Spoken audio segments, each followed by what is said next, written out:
My name is Shakayla Flores. I am a graduating PL at Florida International University College of Law, and I am the current Law Student Division Liaison for the ABA's GPSolo division. Welcome. Welcome to part one of the two-part GPSolo Law Student event, starting a solo law practice or small firm, a conversation for aspiring lawyers. Part two will be held tomorrow at the same time, and you're already registered for it. Thomson Reuters will be conducting a giveaway, and 5 lucky participants will have a chance to win a $50 Amazon e-gift card. You must be present to win. This program is designed to give law students, young lawyers, and transitioning attorneys a personal account of how our panelists started their own firms. This program is brought to you by the GPSolo, ABA Law Student Division, and Thomson Reuters. GPSolo is here to help lawyers navigate their careers and law practices in a variety of substantive areas. Moderating our program today is ABA GPSolo Chair, Alfreda Coward. Alfreda D. Coward is a partner of Coward & Coward PA, a law firm in Fort Lauderdale, Florida. She practices with her sister, Kimberly D. Coward, primarily representing clients in the areas of criminal law, family law, and municipal representation. Prior to starting her own practice, she served as an assistant public defender for 8 years. During her approximate 21 years as an attorney, Ms. Coward has had well over 200 jury trials. Some of these trials were recorded and aired on Court TV, MSNBC, and NBC Dateline. In addition to Coward & Coward PA, Ms. Coward currently serves as the co-founder of One Voice Children's Law Center. One Voice Children's Law Center is a nonprofit organization that represents kids that have pending matters in the dependency, delinquency, and/or educational systems. Ms. Coward is very active in the American Bar Association, having served in numerous leadership positions with the Solo Small Firm and General Practice Division, the Section of Litigation, as well as the Young Lawyers Division. This year, she serves as the chair of the Solo Small Firm and General Practice Division, chair of the Standing Committee on Group and Prepaid Legal Services, and as a committee chair in the Section of Litigation. Thank you so much for being here today, Alfreda. I will turn the program now over to you and let you introduce the panelists. Thank you, Shakayla. Greetings. As you heard, I am Alfreda Coward, and I have the pleasure of serving as chair of the best division in the entire ABA. If you heard me speak before, you've heard me brag, and I say it all the time because I really do mean it. We are indeed GPSolo, the best division in the American Bar Association. Today, we're proud to present to you this program, this part one of this program, this called Starting Your Own Law Firm, either solo or small firm. And to help you do that, we've had some talented people to get involved. I have to take a moment to shout out one particular person, and that is the person whose voice you just heard, and that's Shakayla Flores. She serves as our law student liaison. She's done a great job putting this program together. She's hardworking. I get to take some personal privilege because she's in South Florida. But let's just take a moment to just clap her up before we begin. Thank you in advance, Shakayla, for doing great things in our division. And we're so excited that you called our division home, and we're looking forward to working with you for many, many, many, many years to come. So you're real young. We want a lot of your time coming up. Anyway, in addition to the great leadership that we also have a great panel prepared for you. Now, I'm going to tell you something, a little secret about this panel. They may come off as very intellectual today, and I just want you to know they are extremely smart. But what you also need to know, they're just not smart, they're also very fun. So we're hoping at the end of this program, you've shared the same excitement we have about being solo small firm attorneys, and then you'll want to participate in this great fun. So now I want to recognize a panel for you in alphabetical order. First, we have K. Christopher Branch, also affectionately known as KC, and that's how we refer to him today. And he's hailing from KC Branch Firm in California. We have Maria Hall. Maria E. Hall is also in California, and her firm is Maria E. Hall, Attorney at Law. We have Janan Basham. I was too busy. I said Basham. I'm going to go ahead and tell on myself, you guys. I asked her how to pronounce her last name, Hasham. She told me Basham, and I accidentally said it. So, okay. We all make mistakes. Sorry, Janan. She's coming for her law group in Chicago, Illinois. We have Dean McBride. He's in his company is McBride Law LLC for Albuquerque, New Mexico. And last but not least, we have Melvin Shaw from the law office of Melvin Shaw in coming from Ohio. Now we're going to go ahead and get into the questions for the panel. If I can start with KC, if you would, please share with our audience the overview of your practice. And when you're giving your overview for all the panels, when you're giving your overview, please make sure to tell the audience, the students, where you went to law school and what areas of, what's your areas of practice now.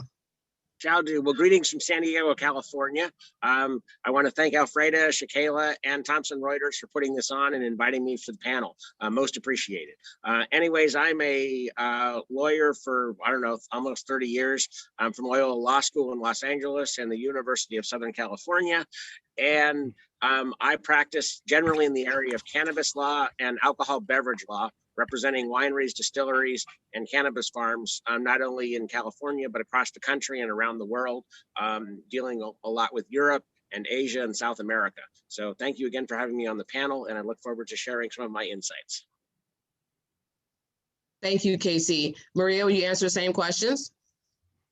Of course. Thank you, everyone. And it's a little daunting to see this really large crowd. I'm so excited. And the best part about the crowd is it's just so diverse. It's like just all different people from all over the place, ages, everything. So, okay, so my name is Maria Hall. I am a lawyer here in Los Angeles, and I went to school, law school at USC, so close to Loyola.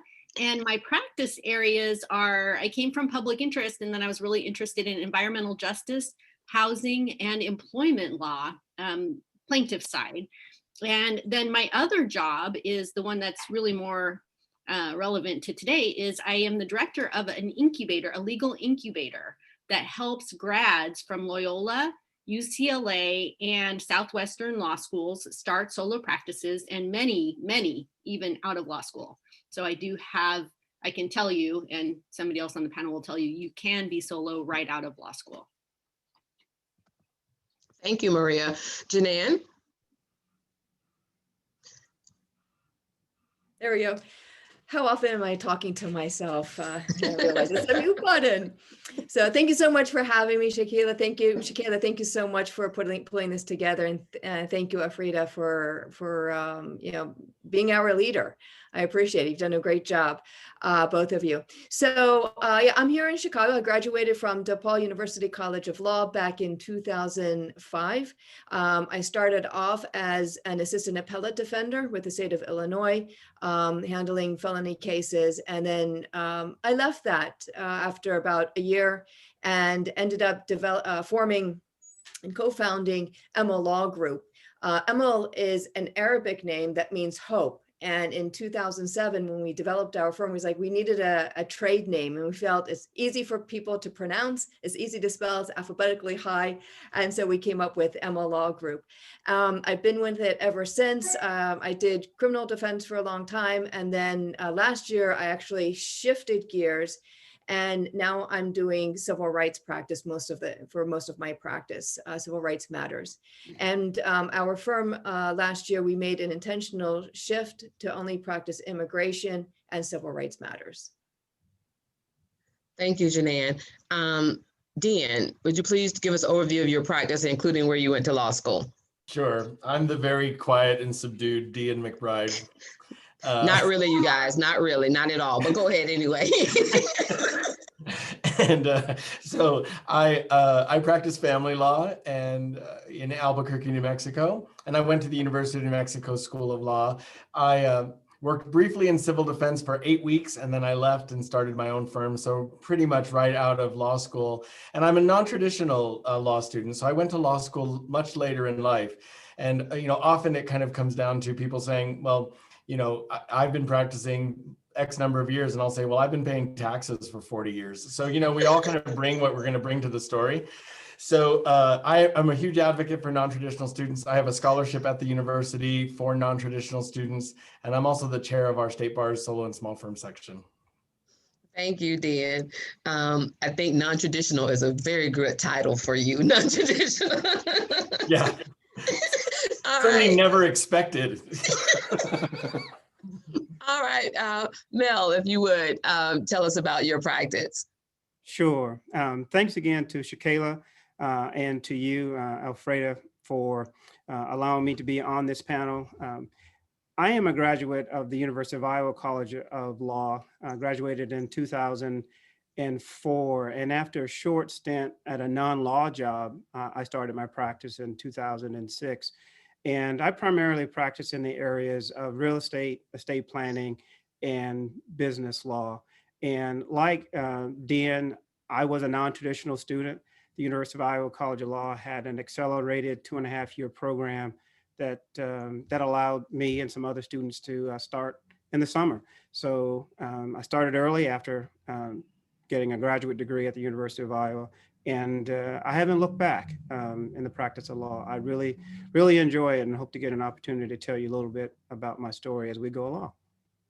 Thank you, Mel. So you are going to get an opportunity. Just the very next question, we're talking about getting started. So we have this program today to talk about how to start it. So help our panelists, means to help our audience get an idea of what they can do to get started. I thought it would be helpful if each of you explain how you guys started. So we're going to start with Maria. Would you tell us whether or not you started your law firm right after school, or did you do another job first? And if so, what that job was? And also, you had to do it all over again. Would you do anything differently?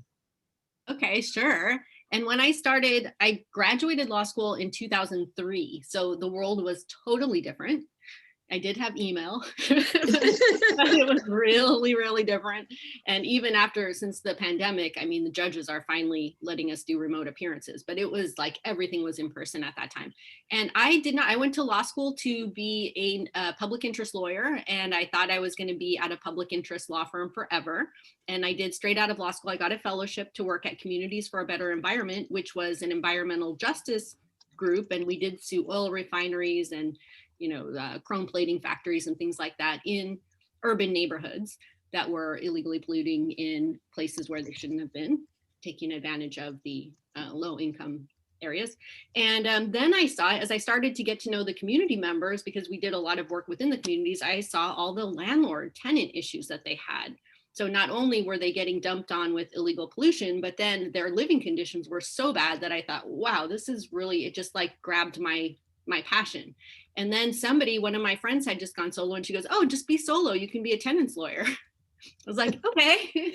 So after 2 years in public interest, which public interest is a good grounding for solo because you have to do a lot with a little, then I decided to go solo, but I did not know anything about being solo. I just had the book, the Thunberg book, How to Start a Solo Law Practice, and went by that. And to do differently, what I would do is, number one, if you have a public interest heart, you really have to, I wish I would have learned more about boundaries, about personal boundaries. You don't learn that in law school about like, you want to give everyone free help, but you can't. And so I think what I help the incubator attorneys do is like really put a bracket on your pro bono work. So we do all our pro bono work through like Legal Aid Foundation of LA, Public Counsel, Neighborhood Legal Services. So that's the pro bono. So they've got that. But then when you're working for yourself, you don't do pro bono. You just do, you can do some limited scope, but you bracket it. You just really work on your own boundaries, because once somebody gets an in, you're just going to end up doing so much free work, and then you can't support yourself. And that's what happened to me. After 2 years, I kind of tanked, worked at a law firm for a little while, and then came back to it later. Thank you, Maria. I wish I would learned that lesson 26 years ago. So here I am, 26 into the practice area, and I start realizing I probably need to run a practice other than pro bono. I have to pay these bills. So anyway, so I think we all could say that we wish we'd have learned that lesson a little bit earlier. Janan, would you please tell us how you started, and whether it was a solo first or you had another area, and if not, and also what would, if you had to do it all over again, what would you do? And we want to hear you too, Janan, so you can unmute yourself. I'm very good at muting myself, it seems. Thank you for the reminder. I have a feeling this is not going to be the last time that you remind me, but I'll do better. So in terms of our story, 6 of us kind of came together. We knew each other through several different degrees of difference, and I ran into, after I left the appellate defender's office, literally in downtown Chicago, I ran into a friend of mine who graduated around the same time from a different law school, but I knew her through the community that I live in. And she's like, hey, how's everything going? I said, hey, you know what? I left the appellate defender's office. I just wasn't happy there in some regards, as much as I enjoyed the intellectual work. And she's like, well, you know what? I'm talking with so-and-so, so-and-so. We're thinking of starting our own law firm. I'm like, oh, that's pretty interesting. And so it went from 3 people to 4 to 5 to 6. And then we were all sitting together before we even formed the firm. And we said, you know what? We have a common denominator. We're all Muslim women. And we looked into it and found out that we would be establishing the first firm in the United States founded by 6 Muslim women. We thought we can do something with that. And so that was how we all started. The person who had the most experience amongst the 6 of us was 3 years.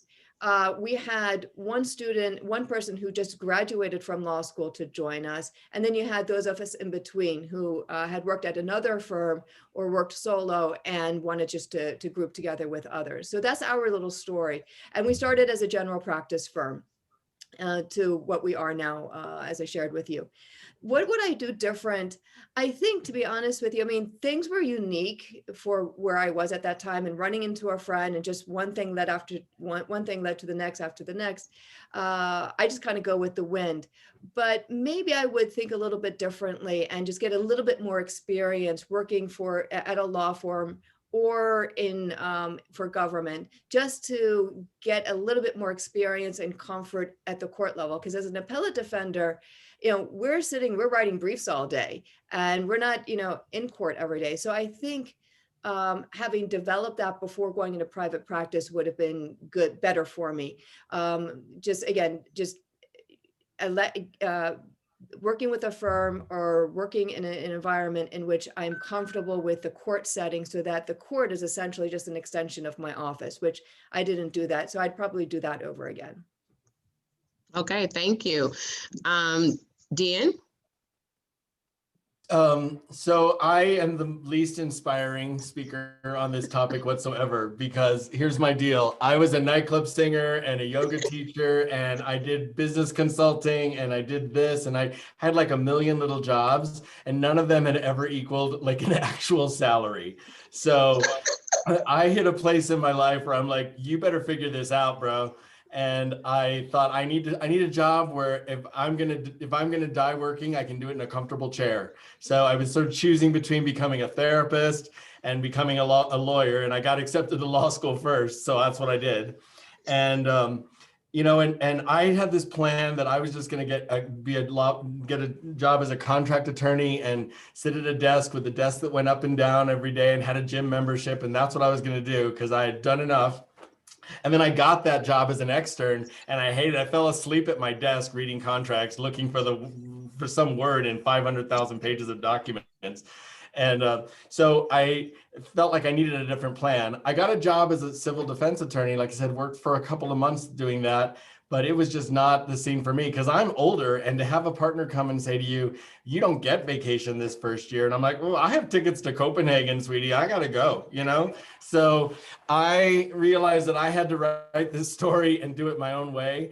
And so that's what I kind of landed with. I was being yelled at one day. So as I was being yelled at after the partner left my office, I just registered my domain. And then the next time the partner was yelling at me, I got my email address set up. And then one day she was yelling at me and I said, okay, well, I've got to go to lunch. And then I went and set up my IOTA account and my bank account, and then I was gone. So that's how I started. And and I didn't know what to do, but that's what I did. The part about doing it all over again, what would I do differently? You know, I have to say that I was really lucky because this was not my first time starting a business. So I knew what to do. I knew how to get my license set up. I knew how to get my state taxes going. I knew how to find an office space. And I had spent my entire time in law school making friends. So I think the 3 things I say about law school is learn rules, not cases, and make friends, and make more friends, like make friends outside of law school. And so by the time that I opened, I had referrals coming in relatively quickly. It took a little while. I lost money the first year, made a little bit the second year, and did pretty well the third year. So I don't know what I would do differently. I really am proud of how I launched. Certainly, though, I do hear all the stuff about in that first year, I listened to a lot of sad stories, and I let a lot of people tell me sad stories. And I'm like, okay, you can pay me on Tuesday. And we just don't do that anymore. It's like every day is Tuesday. Today's Tuesday. Yeah. Oh my gosh, you are going to keep this non-traditional theme going the entire. I know. I am 0% inspirational. I didn't mention the Constitution once in any of that. Sorry. Listen, I'm sure our law student participants are really enjoying the feedback they're getting for all the panel and the brevity that you bring to the situation. Maybe we have some time at the end. We don't have a lot of questions. You can go ahead and introduce some of that nightclub singing to us. So anyway, all right, Mel, would you please share how you guys started? Sure, it is difficult to follow Den. And so it falls to me. You know, my short story is this. I always knew I wanted to go to law school. When I was a kid, my mom would make me watch 60 Minutes every Sunday. And I really didn't understand the import of that until much later in my life. And so nonetheless, I got an undergraduate degree at the University of Missouri, Columbia, political science. Again, I wanted to go to law school, and the University of Iowa College of Law then, and perhaps now, was regarded as having one of the best international law programs. So I moved from Missouri to Illinois to go to law school here. But I wasn't ready. And like some students, some of us are just not ready for law school right out of undergrad. So for me, I had to reinvent myself. And one of those things that I did was, you know, I got a job paying the bills, right? And then I applied to graduate school because I knew that if I did that, my chances of getting into law school would improve. So I got a graduate degree in journalism and ended up actually getting a job at the University of Iowa and in public relations. And of all things, my client was the University of Iowa College of Law. And I got to learn a lot of the professors, the students, the work that the students did, the research, and was able to put myself in a position to be a good candidate. And I thought that upon graduation that I'd leave and I'd go to Florida or Houston or someplace else. But I was comfortable here in Coralville, Iowa, which is just maybe 7 minutes away from the University of Iowa campus. I thought that I would leave, but I didn't. And I started looking for jobs, and there were none to be had, or at least none for me. And so I knew how to hustle. And I called a guy up one day and I said, hey, you know, I'm looking for a job. And he said, well, I basically don't have one, but if you're interested in sharing an office space with a secretary, then you certainly can do that. And that was the first light bulb moment for me that, you know, I don't have to work for someone.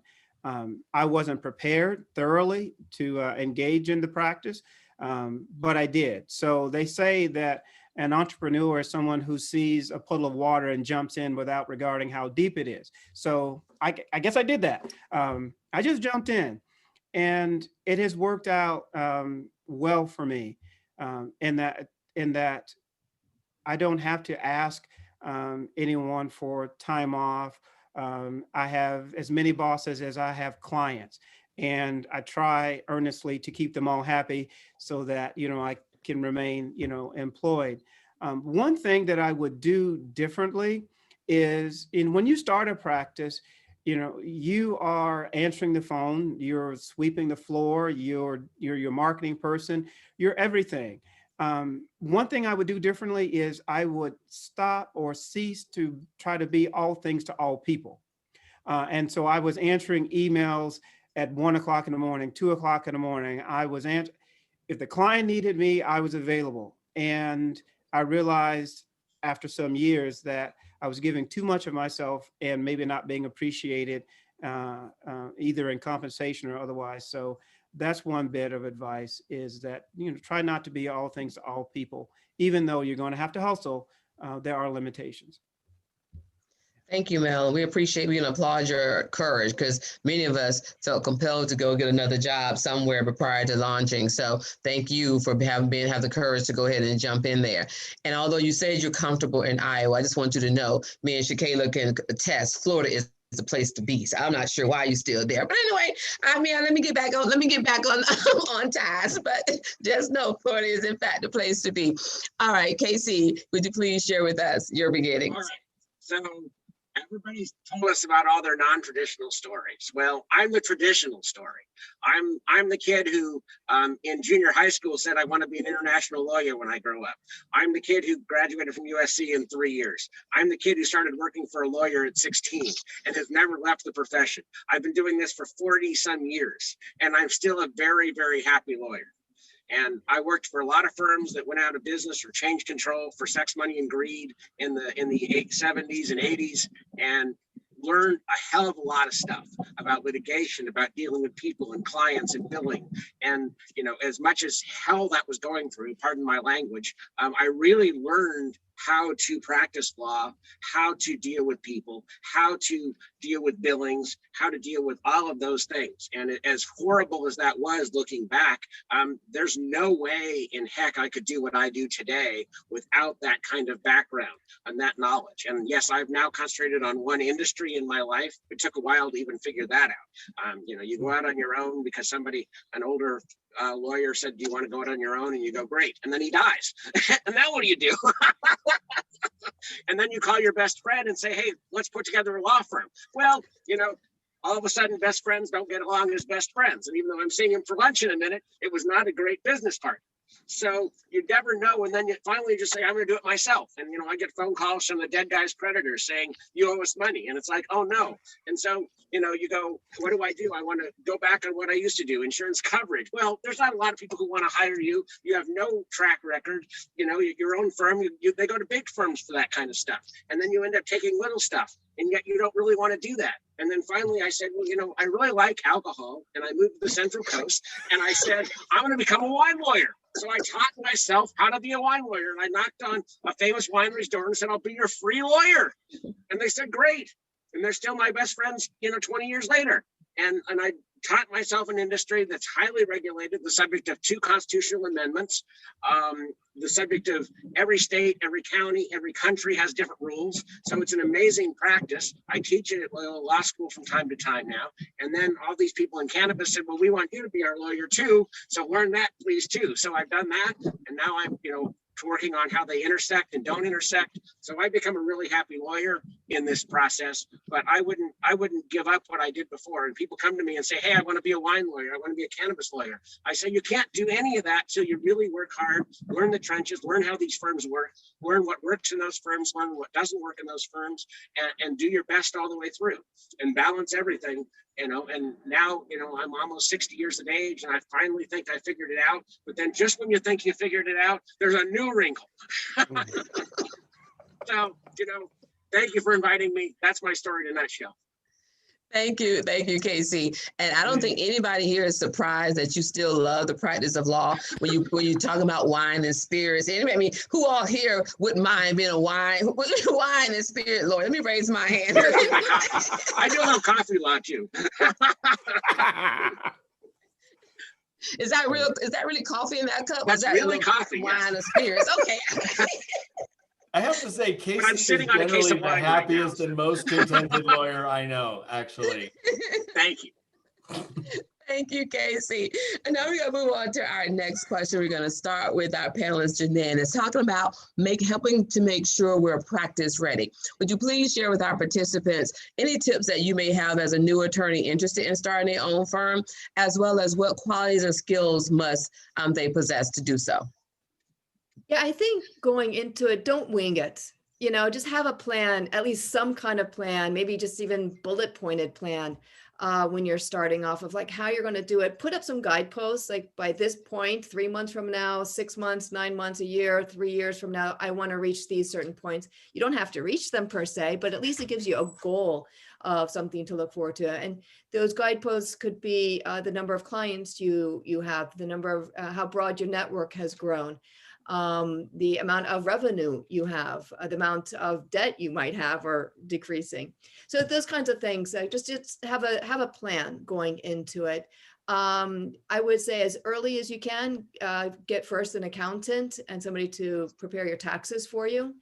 And then the second most important thing will be to get, in my opinion, would be to get a legal assistant or somebody to help with the grunt work, answering the phones, doing some filings and stuff like that.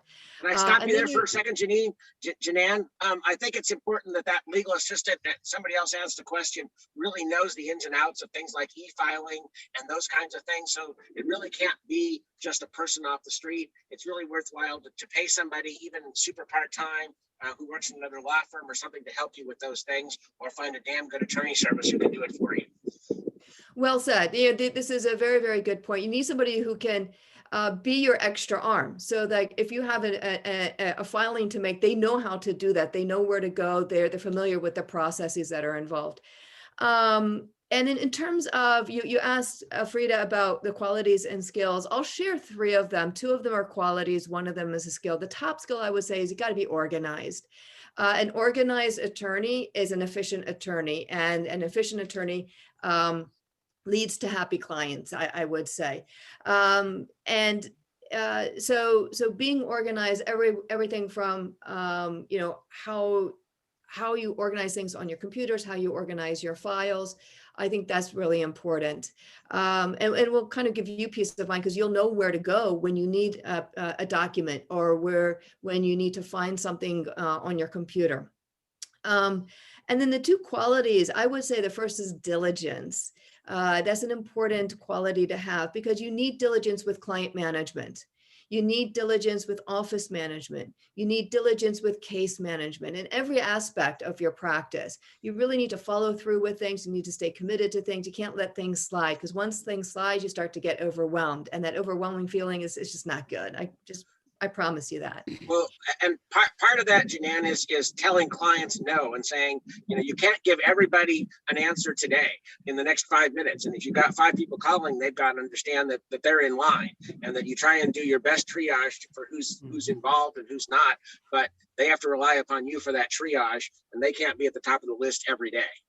Absolutely. You have to set boundaries. That's really important. Actually, what we put in our retainer agreement is that if you contact us on the weekends or after hours, we're going to be billing you for that, our full hourly rate. So if we do a flat fee, I don't care. I'm going to bill you hourly if you're going to text me at 11 o'clock at night. I mean, I have a life, and that that helps actually abate some of those calls after hours and that neediness of clients. And it helps them realize, things can wait. It's not, be all end all. I think that the you bring up a great idea about the retainer agreement. I mean, that's super important for young lawyers, is to make sure. I mean, mine's almost 14 pages long now, because I've learned from all these pitfalls over the years of people taking advantage or what have you, or not doing things. So really find a good one and hone it over the years. At 14 pages, people laugh, and I say, well, if you don't like it, you can hire somebody else. So. Yeah, it's a contract, and you're going to be covering yourself. And ours has grown over time as well because of lessons learned. So yeah, that's a really good point. So always update your things. It's always a work in progress. You're not set in a certain way. It's a work in progress as your firm develops. The last quality I would say is remember civility. It's important to be civil. When you're civil to opposing counsel, it's hard for them to be uncivil back to you, but they will be. That could backfire, but always be civil. Judges see through this, especially in court. Clients might argue with you afterwards, like, hey, how come you weren't mean to opposing counsel? It's like, well, because I'm civil, and the judge will give me more respect than the dramatic opposing counsel who's making a big scene out of nothing. I think that's really important, is to maintain civility with your clients. Remember, clients are coming to you with a problem, most likely. So it's important to acknowledge that straight up. If they're coming to you because they're about to go into probate, say, oh, I'm sorry to hear about your loss. If they're coming to you about divorce, like, well, I'm sorry you're not going to have to go through this, but let's get through it. And so, acknowledge what it is that they're going through, but then focus on the legal issues. So those are the three pointers that I would end with. Thank you, Janan. Mel, do you want to share with us what advice you were giving new attorneys interested in solo, and what skills should they possess? Sure. You know, I anticipated this question, and I have a list of like my top 100 things. So I'm going to go through my list one by Okay, one. maybe, no, we won't be doing that. Just kidding. I'm gonna need to grab hub some Abbreviated lunch version. actually right now. An extremely abbreviated version. Okay. All right. Some of the top ones, certainly, you know, the practice of law is a profession, but it is a business. And so if you're going to start your own firm, be comfortable wearing both of those hats. Certainly, you have to have the aptitude to be able to practice the law and understand the rules and how they apply to your client's particular situation. At the same time, when you're dealing with that particular client, understand that it is a business relationship, just as Janan was describing, whether you use a fee agreement, which is highly advisable, but there are times when you won't. Don't tell your malpractice carrier that you don't, but there are times where you will develop a relationship with someone and you will perform the lawyer functions, but then there's a conflict, there's an issue regarding payment or something that you did or didn't do or client expectations. So understand that you are in the practice of law, but it is a business. And so to that extent, make sure that you do have some business acumen, even the basic fundamentals, QuickBooks. How am I going to, or how are you going to manage your cash flow? So whether you use that platform or something else, make sure that you speak with an accountant or even a bookkeeper, you know, so you might, you know, unadvisedly file your own taxes, which you might not want to do that, but at least have a bookkeeper so that you're out able to develop the clients that you need to keep the lights on, right? So again, it's the practice of law as well as it is a business. Something else, so it's already touched on about using fee agreements. Second is to know your local rules. You certainly know the law, you know the big principles, right? And so you need to understand the local rules as you go from county to county. The particular judges in those districts, they're going to have different rules on when you file certain motions or when the hearing days are on a motion. So if you want to argue a particular point, you file a motion. And some counties here in Iowa and our smaller counties, we have what's called motion days, and motions are only heard on Fridays in the afternoon after 1 o'clock. That's not the case in Polk County, which is one of the larger counties in the state, or Johnson, where I am. So understanding your local rules so that you can effectively communicate to your client when things are going to happen, because your client is going to ask you, when is that date? When is that supposed to be filed? When are we going to get a response? And so if you know what your local rules are as well as the law, I think you could be a better advocate for your client. And this part of it is recognize that you will make a mistake. Once you make a mistake, you have to acknowledge that mistake, whether it's to a judge, to another attorney, or to your client. Understand that your clients are consumers. Again, this is back to that business aspect. Clients are consumers, and they're going to hire you, retain you based on your reputation, or based on a referral, or based on the affordability or some other factors. But nonetheless, that client is a customer. And even though they have the power of the purse to expend, their monies with you and pay you a handsome retainer according to your fee agreement, at the same time, you have to understand that they're going to tell someone else about their experience. And with the proliferation of all of the social media platforms, you want to be able to control that message in some way. And that's by giving great quality service. And whether it's not returning phone calls or emails at 2 o'clock in the morning or text, there has to be a division, but nonetheless, understand that you want to be timely when you respond to them. So those are some tips that I give to you about understanding and I guess this last takeaway is a practice of law is not a side hustle. It is your profession. It is or should be respected. And despite what we might hear commonplace on the street, a lot of folks look to you to serve on boards, to volunteer your time, and you are an officer of the court. So in most of your interactions, you want to make sure that you're as professional as you can be, because you never know who's watching you. Melvin, let me add to your point, though. You got to be very careful when people ask you to be on their boards, because you have to determine whether or not you're acting as a lawyer for the board or just a board member. And I ran into that problem early on in my career, trying to get involved in a lot of different things and helping people out. And they looked at me as a lawyer to help advise them rather than just a member of the board. And so that had to be, you had to go backwards and say, so what's my role here? And clarify that, so that by giving an opinion, you're not necessarily giving a legal opinion, you're giving a common sense opinion, which would be different than if you're advising them, or a personal opinion. So you've got to be, being on a board is wonderful, but you just have to define your role at the beginning. Thank you, Casey. Casey, are there any advice that you want to add? We've heard, I know you chimed in with Mel as well as Janan. That's a hint to be real brief with your response. So Casey, let's keep going, and I'll just keep interrupting. All right, Dan, what do you want to add? Yeah, I'm going to speak super fast so Casey can't get in here anywhere. I think my tip for starting a new firm, there's going to be so many ideas. There's millions of ideas, but I've said it before. I just want to repeat it again. Make friends. Make friends who know more than you do, who are smarter than you, who have friends of their own, and get along with people. I spent a pretty significant amount of money my first year buying coffee and buying lunch and buying drinks, to make friends. And I think it was really super useful. Qualities about, for a new attorney, I think I have 4 things that I sort of jotted down. One is, I think you should know your tolerances, right? You need to know how long you're willing to work, how hard you're willing to work. I'm very particular about my physical space, so I can't work in a messy office. I know I had people offer me spaces. I couldn't work in that space, right? Because I'm a little bit particular. So knowing your tolerances, knowing your skills. So there's been some discussion in the chat about, can I do my own bookkeeping? Should I do my own stuff?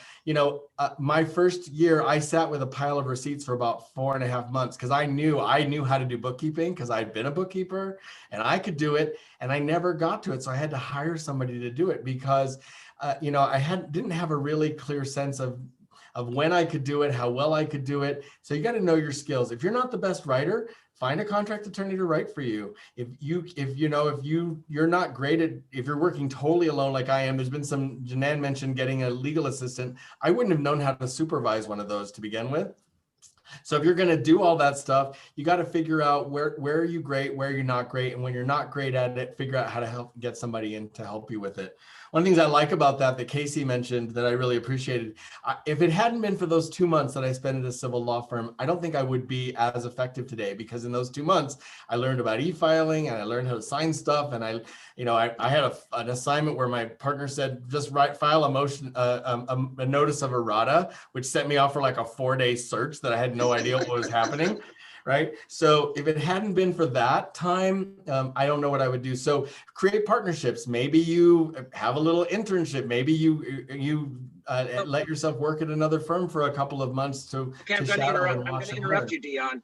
So I think it's really important that you just get on the phone and call people or email, even if you don't know them, because most lawyers I know will help you through a decision. Hey, I'm a brand new lawyer and I found your name so-and-so, or I saw that you're in the Bar Association or you're in the ABA, and just call them and say, hey, I don't know what to do here. I'm in a new area, I'm a new lawyer, and I just need a little guidance. How do I do this or how do I do that? And most lawyers I know will certainly call you back and answer the phone and try to help you solve whatever little problem you have. And consistent with Casey's comment, got to do a commercial break for the GPSolo division and American Bar Association total. Seriously though, I mean, our network is so close and so tight. We're like family in the division. You have people at your fingertips. You could text the lawyer. You can email the lawyer. It don't matter how ridiculous the question is, we'll be happy to answer you because we're all invested in the success of solos and small firms. So just know that we are here to provide that support.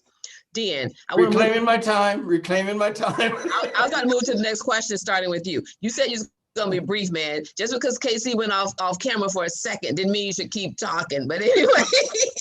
Oh, and I didn't get to answer that one yet. Okay, sorry, Maria, go ahead. Because I do have a couple of things to say, kind of encapsulating everyone else's. But number one, going into solo practice, you're going to be a freshman again. So you have to be comfortable with being a freshman, being humble a little bit to yourself, not being afraid of effing up, as we say in the incubator, and just copying to it right away. Also, keep your overhead low. You're going to be a target for salespeople. They're going to want to sell you coaching, and some coaches I'm sure are really good, but coaching, books, advertising. Please don't buy advertising until you really, really, really know your niche. Then don't do that either. I'm not a fan. I'm not a fan of advertising. There's so much need out there. And then the other thing I would say is really capitalize on your strengths instead of trying to overcome your weaknesses.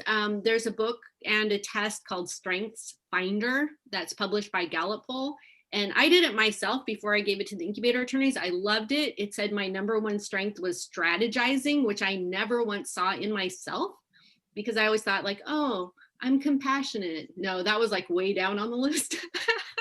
Not that I'm not, but I was like, oh, thank God, no wonder I get so exhausted dealing with clients in crisis. I would rather be doing other parts like strategizing the litigation. So I think know thyself is really the biggest one. And the more diverse you are, this is where what I've seen in the incubator, the better. You speak other languages, market the heck out of it. You speak, you're different, you know a community, you know a particular religion, you speak that cultural language, make the most of that, because that's where the legal profession has been faltering in the past, I would say, or it's at least now becoming more diverse, but currently it's still 86% white. So if you do have a niche like that, if you're diverse in any way, capitalize on it. People are not being served. So that's where you need to be. And there are people who want to pay you. Thank you, Maria. I just want to mention something about this idea of cost. I think people should be mindful of cost, but don't starve your firm. You know, there's a difference between being mindful and being cheap. So, and I recommend don't be cheap, right? But be mindful. And part of that is somebody asked whether or not they need a research service like Thomson Reuters, and the answer is absolutely yes. That's not a place to cut corners. You get so much access to that and to the laws and the forms and everything else that you absolutely can't do a practice, whether it's transactional law, whether it's regulatory law, whether it's litigation practice, without that kind of education and access, especially these days when law libraries are almost non-existent. You can't just go to the library and get it whether they're open or not. So I think that's a place not to cut a corner, and to hire a research company like Thomson Reuters and get access to amazing stuff is vital to a practice. But check your state bar. Like New Mexico, we have free access to fast case, right? And so I would have a different advice and I also in your practice area. So family law is not heavy on case law. If I need something, I can call the law school and ask them to look something up for me. So be mindful of all your inputs as well. And the clerks, the courts also have really good law libraries and computers where you can access Westlaw and Lexis if it's too prohibitive of a cost right when you start out. So I take advantage of that all the time. Between that and fast case, I'm good to go with my research. And there's some other resources out there online as well that are competing with fast case, which is competing with Westlaw and Lexis. Okay, panel, we have 10 minutes left remaining in this program. So we're going to try to get through some of the answers to the questions that were asked. One of the questions that you already addressed, I was going to address it to Maria, but I think they've already provided feedback about how do you know what you need? The feedback here is, of course, you need for research, you need a search engine. It should be free. And to the people on this call who are not independently wealthy, like apparently my colleagues were, because I couldn't have afforded any of this software straight out. I couldn't have afforded a CFO. I couldn't afford so I couldn't afford those things. So for those that were similarly situated to me, do not shy away from the fact that hard work pays the bills. So you do it yourself until you can afford to get someone to do it. But I think the panel's approach is to make sure as soon as you can afford, make that a priority. Don't make other things, get your new car a priority, invest into your business so that you can then be successful 20, 30, 40 years later. But what about other software? I only have 2 people to answer the question. We talked about search engine. What about case management? Client management, is that type of software appropriate? And how is a new lawyer, new attorney in this area, how do you know what's critical things and what's just extra that you can afford? Let's start with. I've never used it.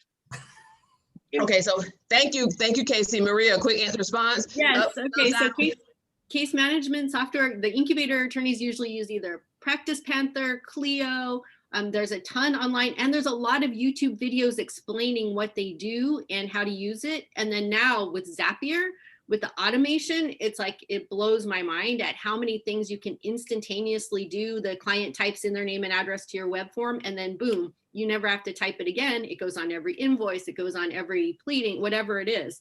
So, and I don't make use of all of that, but there's a lot of information on YouTube about that.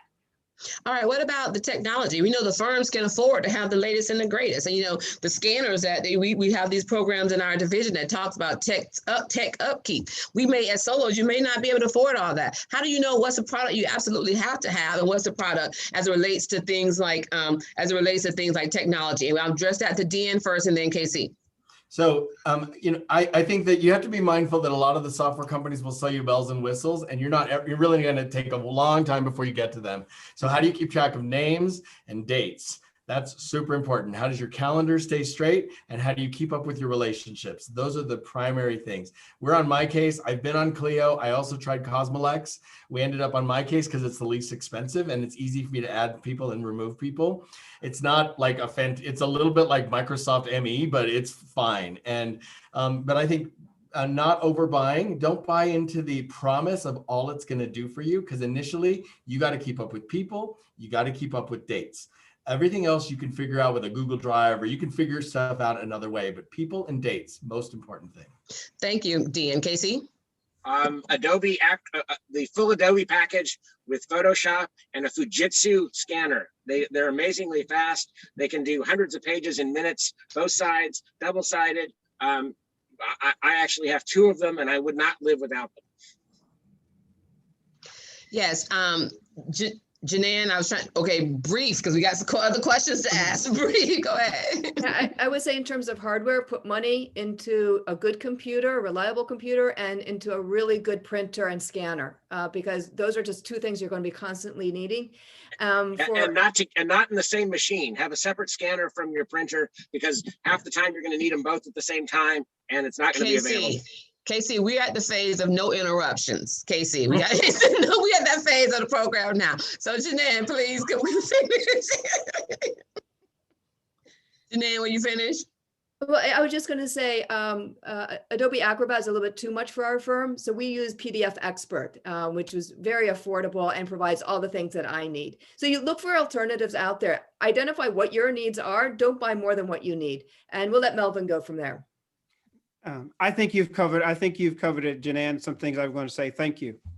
What about, areas of practice? Is there certain areas of practice you should avoid, or something you should claim? Like, is it okay if a person only wants to do transactional work and not do litigation, or they should let the market dictate what their practice areas should be? Maria? I would say follow your bliss, but that's my personal philosophy. I would not chase the market. I would do what I love. It's gotten me this far. And that's what I see in the incubator too, because then you'll just love what you do forever, and things come and go, but I would say follow your bliss. Your license is really valuable and marketable. You'll be surprised. Does anyone disagree with me, have another opinion to offer with Maria? Are we all on the same page that you should follow your passion? I think that it's important, but maybe try some things that might not be in your passion zone, because it might turn out that that's something you want to do. And when you're first starting out, be a threshold lawyer, say yes to things that cross the threshold and see what happens with that. I think that's also important, to try some things. Don't say yes to every case. I'm sorry. Don't say yes to every client that comes through the door. Go with your instinct. If it looks like it's going to be a cuckoo client, then just say, I'm sorry, we're not taking cases now. Yeah. All right. Thank you. Dean. Pro bono is a good place to experiment. Pro bono, because it's like pro bono. Okay, that's a good idea, Maria, to test it out. Okay, great. Dean, you talked about how important it is to make friends, then make some more friends. How do you accomplish that in this virtual world? I think it's important to just get past that as a barrier, and just, phones still work, emails still work, texting still works, bar directories still work, ABA's list of attorneys still works. So all the ways you might pick up the phone and say, hey, you don't really know me, but can we grab lunch or coffee? You can do the exact same thing with Zoom. Is it a little harder? Is it a little more daunting? It is, but this is our reality. It's not some other reality. So don't wait for reality to shift to be convenient for you. Slot yourself into what's happening now. Thank you, Dean. And KC, does KC leave us? Yeah, I guess when you shut him down, he was like, that's it. I was gonna tell him there are a lot of questions in the chat about cannabis law and wine law, and I want him to post this information in here. Did he already post this information?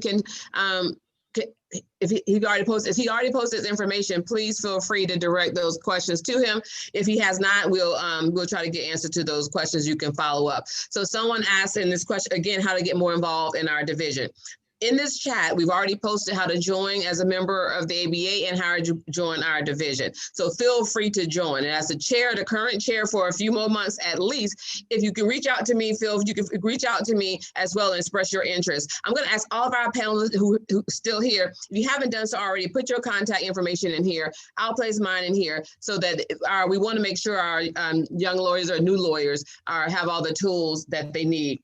So that concludes the time that we have for the question and answers. I hope that we were able to answer all of your questions. I'm going to give each of the panelists the opportunity to make closing remarks, parting thoughts, the one piece of advice you want to share, or you may want to add highs and lows. What's the best thing you would like about being a solo small firm? And what's the thing that you stress about when you can't sleep at night? You might want to incorporate those things and end with some inspirational words of encouragement. So let's start with Mel. All right. I practice in estate planning, real estate, and business law. And I hated contracts in law school. I did not understand estate planning as well as I should have in law school. And I did best in business law. It turns out that the two classes that I least liked are the areas where I spend about 33% each of my time. So 33% each across those three practice areas. And I love it. And that, what am I saying? I'm saying is that you may not like something today, but you might enjoy it fully tomorrow. You might be looking to go to a large firm now, and they may throw you in a practice area which you do not care for. And so if you're going to practice in an area, give yourself to it, learn it, take your lumps, and disregard folks telling you that you cannot do it. Several people would question me, what are you doing and why are you doing it? Well, I'm not looking back now. Other pieces, last piece of advice, again, the practice of law is a profession and a business. So look to your state bar associations, which has a panoply of sometimes free services, whether it's practice management, whether it's practice guides and manuals. Use those as resources, but also use private ones as you are able to develop. Thompson Reuters has a suite of documents that you can purchase. So those are my parting tips and comments. Okay, so yes, can we mute who's ever talking? All right, panel, that was a 2-minute response. This is a 1 minute, 60 seconds or less. Answer the question, parting words, highs and lows, any advice you might want to provide. So let's see. Let me go to the ladies. Ladies seem to be more on time. Let me go start to go with the women now. Janan. No worries. I'll just say enjoy yourself. If you're having fun with what you're doing, then you're doing something right. If you're not, take a step back, evaluate. It's always fine to switch gears. So don't be too critical of yourself and just enjoy yourself. You've got a law degree, you have an education that's much more than many people in the world. What they have, use it to your full advantage. Thank you, Janan. Maria? I'm going to take this opportunity to say, feel free to be a revolutionary at this point. Our practice is changing so fast, and we are the ones who need to take the reins and bring a little justice to the world. And it has been from point of views of very limited groups of people. So now it's time to change that and to make it the legal profession that we want. Thank you. Dean, you see those good examples? Dean, let's go. Life is too short to not have it be great. So your life has to be great. Whatever it is you're doing, make it great. If you're going to practice, make it great. If you're going to work at a firm, amazing. If you want to work for yourself, amazing. But whatever you're doing, make it an awesome life. Be in the moment, but don't be stuck in any moment. Be willing to flex, be willing to change, be willing to grow, and be 100% yourself inside of whatever it is you're doing. Thank you. Thank you all. It's been my pleasure to serve as your moderator today. And at this time, I'm going to turn the platform back over to Shakayla Flores. Shakayla? Thank you so much, Alfreda, for moderating, and our panelists for sharing your insights, and to everyone for attending today's webinar. I myself learned a great deal from all of you and have many nuggets of knowledge that I've been able to take away from this. So thank you so much.